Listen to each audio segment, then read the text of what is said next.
Welcome to this introduction to financial reporting with Logicim XLGL. In this video, we will learn how to accomplish common financial reporting tasks, starting with existing reports. This lesson was prepared using version 7.3.3 of XLGL. If you are using an older version, it is recommended to update. See update instruction in the description below. Before opening a report and making modifications to it, please make sure you have connected to your Sage 50 company data. Instructions on how to connect are available in a previous video. See the link in the description below.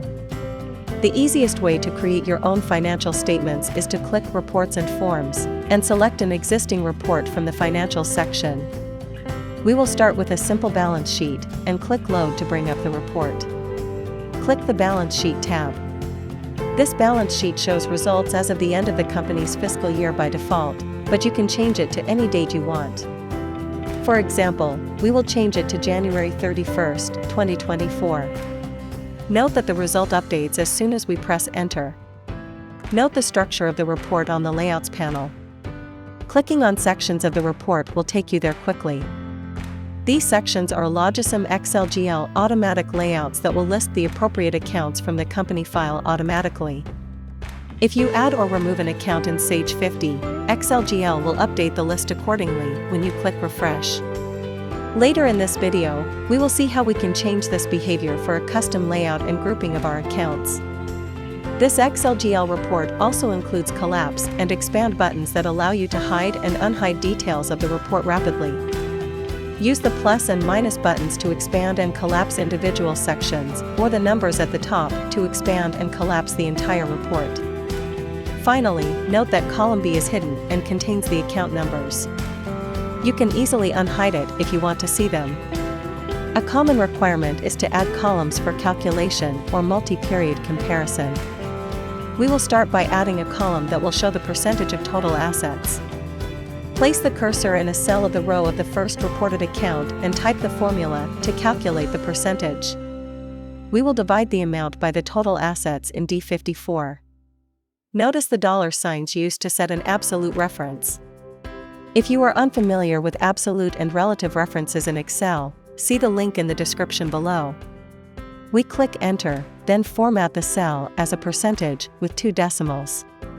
We can copy this formula, but we can also click Refresh on the XLGL ribbon to update the Current Assets section automatically. XLGL will always maintain an automatic layout by filling down formulas from the first row. We can now copy our formula to other sections and refresh to get the final result. You can add any custom calculation in this way. Just remember to always modify the first row of an automatic layout. To create a comparison between 2 or more periods, we can simply select column D, copy, then paste it as a new column.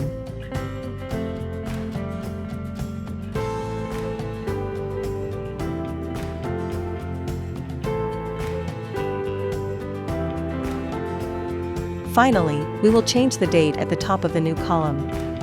As before, the result updates as soon as we press Enter. Just as we can modify the columns of our report, we can also modify the rows. As explained before, by default XLGL maintains the list of accounts automatically. If, for example, we try to insert a row, our modification is undone as soon as we refresh the report.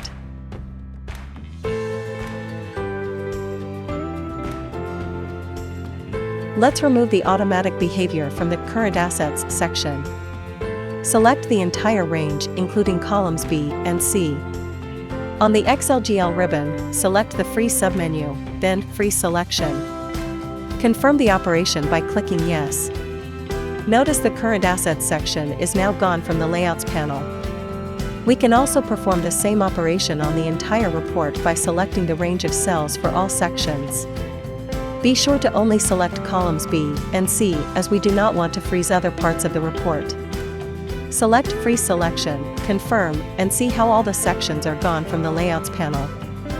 We can now make manual modifications to any of the rows. Note, however, that XLGL will no longer automatically add new accounts or fill down formulas. Let's insert a row to create a cash subsection. We then insert more rows for the subtotal of the section. Notice how we can now insert rows anywhere and make custom calculations on any part of the report. Next, we will simplify our report by grouping accounts on the same row. In this case, we decided we don't need to see petty cash and cash on hand separately. We want them to total up on the same row. To do that, we simply modify the cell with the account number to include both accounts separated by a comma. Notice how the totals on the row changed to show the sum of both accounts. We can now delete the extra row as we do not need it anymore.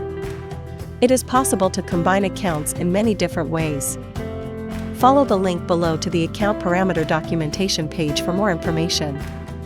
As a final piece of advice, if you want to fully understand how financial reporting works in Logicim XLGL so you can create financial reports from scratch, you can explore any cell that reports an amount to see the formula used in it. This formula will be different depending on which reports you are looking at and whether you are using the US or Canadian edition of Sage 50.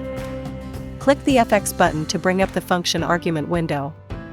If the formula uses multiple worksheet functions, you can click the function you want to explore in the formula bar. For example, we click on XUS Financial, as this is the heart of the formula. From here, you can see how the parameters are used and linked to the worksheet. You can also click the help link to be taken to the documentation page for this function. We will now apply everything we have learned to customize an income statement. We will want this income statement to show year-to-date and current month actuals and budget figures, as well as the variance for both periods. We will also group accounts to simplify the output. Luckily for us, Logicim XLGL comes packaged with an income statement with budgets that we can use. As you can see, it has many of the same features as the balance sheet with individual accounts section visible in the Layouts panel, Expand Collapse button, and account numbers in column B. Actuals and budget are already shown for a period that we can control with a start and end date at the top.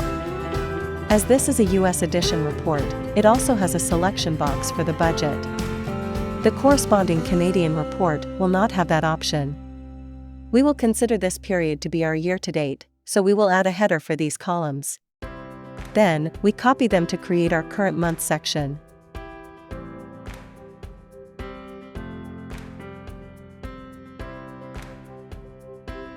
To automate our report and avoid the need to change 4 dates, we will replace some of them with formulas.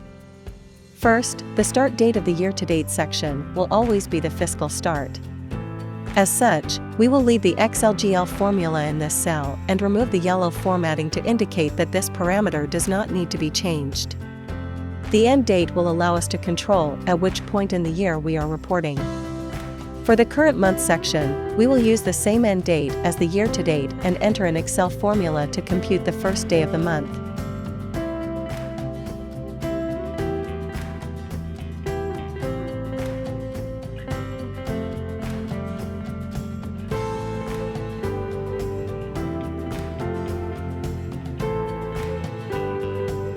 Now, we only need to change our year-to-date end-up period to control the entire report.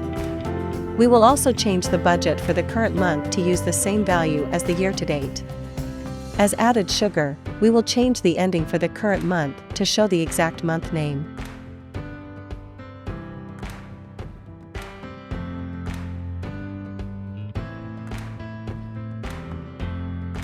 Next, let's summarize all these sales accounts on a single row.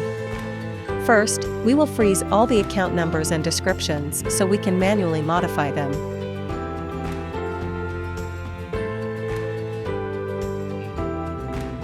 Next, we will use wildcards available in the US edition to specify we want all accounts starting with 40,000 to be grouped together. We can then delete the unneeded rows.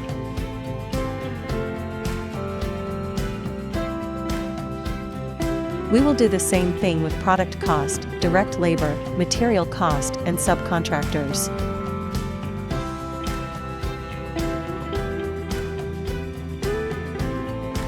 Finally, we will move all salary expenses to the top of the expense section and create a subgroup for them.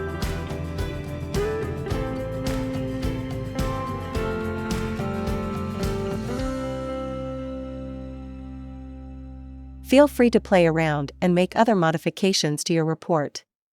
Remember to save so you can reopen your report next month and update it with the new figures from your Sage 50 company. This has been an introduction to financial reporting with Logicim XLGL. Continue watching to learn more about XLGL and how you can use it to achieve outstanding reports.